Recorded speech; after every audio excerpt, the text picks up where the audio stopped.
Hello विद्यार्थियों, कैसे हैं आप सब। आई होप सब मौज में होंगे, मज़े में होंगे। तो विद्यार्थियों, आज का हमारा पाठ है क्लास 9th हिंदी संचयन के अंतर्गत पहला पाठ गिल्लू, जिसकी लेखिका हैं महादेवी वर्मा। और इस वीडियो में हम आपको बताने वाले हैं इस पाठ का सारांश और साथ ही साथ पाठ से संबंधित प्रश्नों के उत्तर भी। तो चलिए वीडियो शुरू करते हैं, लेकिन उससे पहले हम आपसे कहना चाहेंगे कि एक बार पाठ को जरूर से जरूर पढ़ लें, ताकि यहाँ पर बताया गया पाठ का सारांश और जो यहाँ पर आपको प्रश्नों के उत्तर बताए जाएंगे उन्हें आप अच्छे से समझ पाएंगे। तो चलिए शुरू करते हैं। सबसे पहले जान लेते हैं इस पाठ का सारांश। तो विद्यार्थियों, आप ध्यान दें, गिल्लू नामक कहानी महादेवी वर्मा द्वारा लिखित एक मार्मिक कथा है जो उनके संग्रह संचयन में शामिल है। यह कहानी एक गिलहरी और लेखिका के बीच विकसित हुए संबंधों को दर्शाती है। एक दिन महादेवी वर्मा अपने घर के बगीचे में बैठी थी जब उन्होंने एक घायल गिलहरी के बच्चे को देखा। उसे देखकर उनका हृदय द्रवित हो गया और उन्होंने उसे अपने घर ले जाकर उसकी देखभाल शुरू की। उन्होंने उसका नाम गिल्लू रखा। धीरे धीरे गिल्लू महादेवी जी के जीवन का एक महत्वपूर्ण हिस्सा बन गया।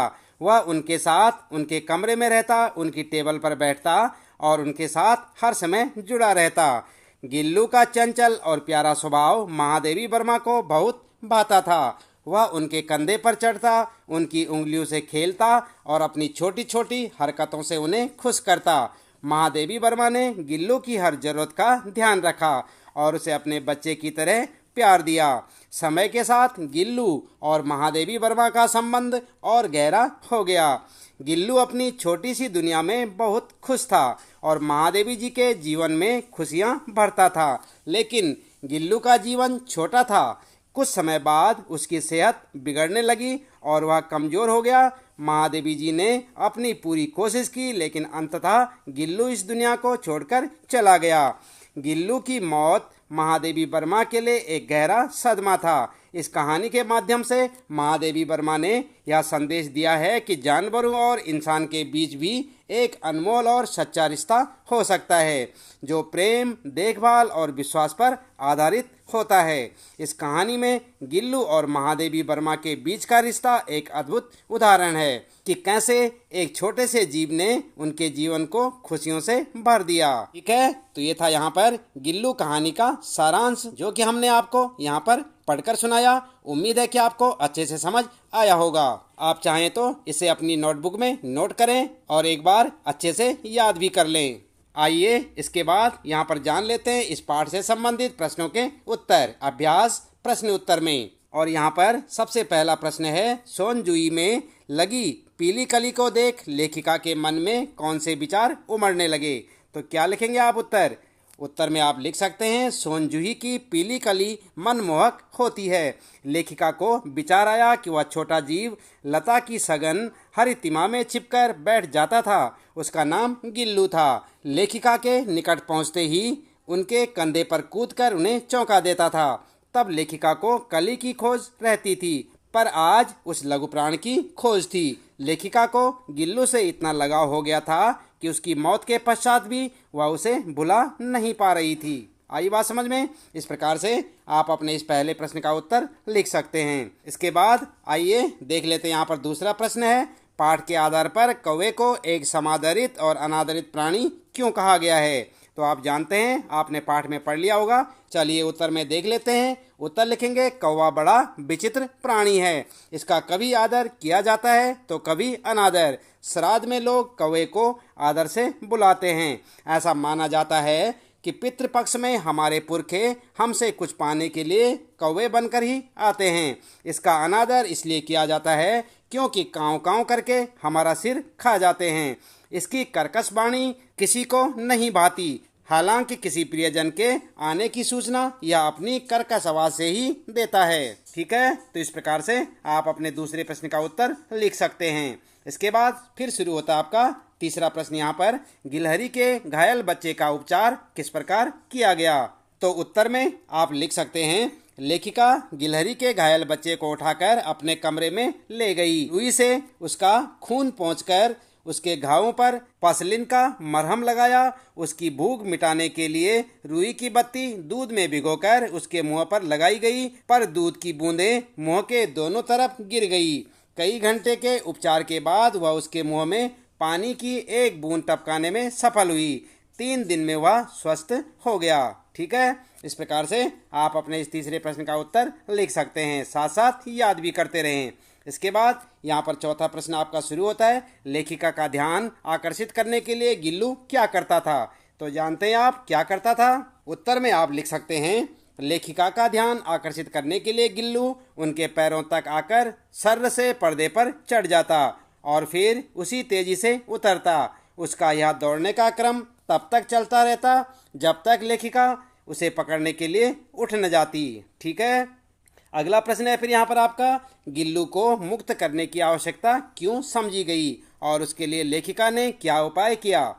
तो आपने पाठ में पढ़ा होगा, आप उत्तर में लिख सकते हैं, गिल्लू को मुक्त करने की आवश्यकता इसलिए पड़ी क्योंकि वह उसका पहला बसंत था। बाहर की गिलहरियां खिड़की की जाली के पास आकर चिक चिक करके उसे कुछ कहने लगी। उस समय गिल्लू जाली के पास आकर बैठ जाता था और उन्हें निहारता रहता था। तब लेखिका को लगा कि अब गिल्लू को मुक्त कर देना चाहिए। वह अपने साथियों से मिलना चाहता था। लेखिका ने उसे मुक्त करने के लिए जाली का कोना खोल दिया ताकि इस मार्ग से गिल्लू आ जा सके। आई बात समझ में? इस प्रकार से आप अपने इस 5वें प्रश्न का उत्तर लिख सकते हैं। फिर शुरू होता है आपका यहाँ पर छठा प्रश्न, गिल्लू किन अर्थों में परिचारिका की भूमिका निभा रहा था? उत्तर में आप लिख सकते हैं, एक बार लेखिका मोटर दुर्घटना में घायल होकर कुछ दिन तक अस्पताल में रही। अस्पताल से घर आने पर गिल्लू ने उसकी सेवा की। वह लेखिका के तकिए के सिराने बैठकर अपने नन्हे नन्हे पंजों से उसके सिर और बालों को इतने हौले हौले सहलाता रहता कि उसका वहां से हटना लेखिका को किसी परिचारिका के हटने के समान लगता था। इस प्रकार लेखिका की अस्वस्थता में गिल्लू ने परिचारिका की भूमिका निभाई। ठीक है, इस प्रकार से आप लिख सकते हैं। फिर होता है आपका यहाँ पर 7वां प्रश्न शुरू, गिल्लू को किन चेष्टाओं से यह आभास मिलने लगा था कि अब उसका अंत समय समीप है? तो क्या लिखेंगे उत्तर में? उत्तर में आप लिख सकते हैं, जब गिल्लू का अंत समय आया तो उसने खाना पीना छोड़ दिया। वह घर से बाहर भी नहीं गया। गिल्लू अपने अंतिम समय में झूले से उतरकर लेखिका के बिस्तर पर निश्चेष्ट लेट गया। उसके पंजे पूरी तरह ठंडे पड़ चुके थे। वह रात भर लेखिका की उंगली पकड़े रहा और प्रभात होने तक वह सदा के लिए मौत की नींद सो गया।